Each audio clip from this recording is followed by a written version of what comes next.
بسم اللہ الرحمن الرحیم۔ السلام علیکم ورحمۃ اللہ وبرکاتہ۔ حضرت ابو سعید خدری رضی اللہ تعالیٰ عنہ سے مروی ہے کہ میرے نبی پاک صلی اللہ تعالیٰ علیہ وآلہ وسلم نے فرمایا، اس ذات کی قسم جس کے قبضے میں میری جان ہے، جو کوئی اہل بیت سے بغض رکھے گا اللہ تعالیٰ اسے آگ میں داخل کرے گا۔ میرے نبی پاک صلی اللہ تعالیٰ علیہ وآلہ وسلم نے فرمایا، اگر کوئی شخص اپنی ساری زندگی حجر اسود اور مقام ابراہیم کے درمیان نمازیں پڑھتا رہے اور روزے رکھتا رہے مگر اس حالت میں مرے کہ اس کے دل میں میرے اہل بیت کا بغض ہوا، تو میں محمد صلی اللہ تعالیٰ علیہ وآلہ وسلم اس ذات کی قسم کھا کر کہتا ہوں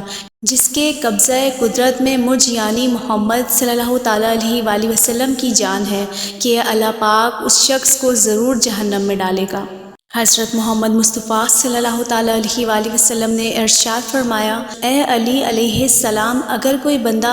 نوح کی عمر کے برابر خدا کی عبادت کرے اور احد پہاڑ کے برابر سونا اللہ کی راہ میں خرچ کرے اور پیدل 100 حج کرے، صفا مروہ کے درمیان مظلومیت کے عالم میں مر جائے، مگر اے علی علیہ السلام اگر تیری محبت اس کے دل میں نہیں تو وہ جنت تو کیا جنت کی خوشبو بھی نہیں سونگھ پائے گا۔ حضرت ابن عباس رضی اللہ تعالیٰ عنہ سے روایت ہے کہ میرے نبی پاک صلی اللہ تعالیٰ علیہ وآلہ وسلم نے فرمایا، اللہ تعالیٰ سے محبت کرو کہ اس نے تمہیں نعمتوں سے نوازا ہے، اور اللہ تعالیٰ کی محبت کی خاطر مجھ سے محبت کرو، اور میری محبت کی خاطر میرے اہل بیت سے محبت کرو۔ آپ صلی اللہ تعالیٰ علیہ وآلہ وسلم نے فرمایا، یہ آیت میرے حسن اور حسین علیہ السلام اور ان کے والد مولا علی المرتضیٰ اور میری بیٹی فاطمۃ الزہرا کی شان میں نازل ہوئی۔ اللہ تو یہی چاہتا ہے اے نبی صلی اللہ تعالیٰ علیہ وآلہ وسلم کی اہل بیت تم سے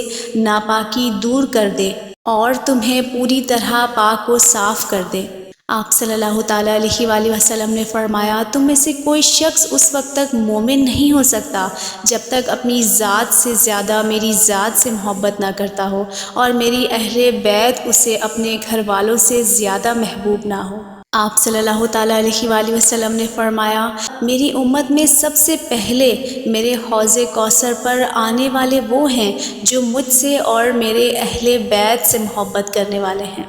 حضرت عبداللہ بن مسعود رضی اللہ تعالیٰ عنہ سے روایت ہے کہ آپ صلی اللہ تعالیٰ علیہ وآلہ وسلم نے ارشاد فرمایا، اہل بیت مصطفیٰ صلی اللہ تعالیٰ علیہ وآلہ وسلم کی ایک دن کی محبت پورے سال کی عبادت سے بہتر ہے، اور جو اسی محبت پر فوت ہوا وہ جنت میں داخل ہوگا۔ آپ صلی اللہ تعالیٰ علیہ وآلہ وسلم نے فرمایا، اگر کوئی شخص ہم اہل بیت سے بغض اور عداوت رکھے تو روز قیامت اللہ پاک اس کو یہودی بنا کر محشور کرے گا، اگرچہ اس نے نماز پڑھی ہو اور روزہ رکھا ہو۔ آپ صلی اللہ تعالیٰ علیہ وآلہ وسلم نے فرمایا، ہمارے اہل بیت کی محبت کو لازم پکڑو، کیونکہ جو اللہ پاک سے اس حالت میں ملا کہ وہ ہم سے محبت کرتا ہے تو اللہ پاک اسے میری شفاعت کے سبب جنت میں داخل فرما دیں گے۔ جزاک اللہ خیرہ۔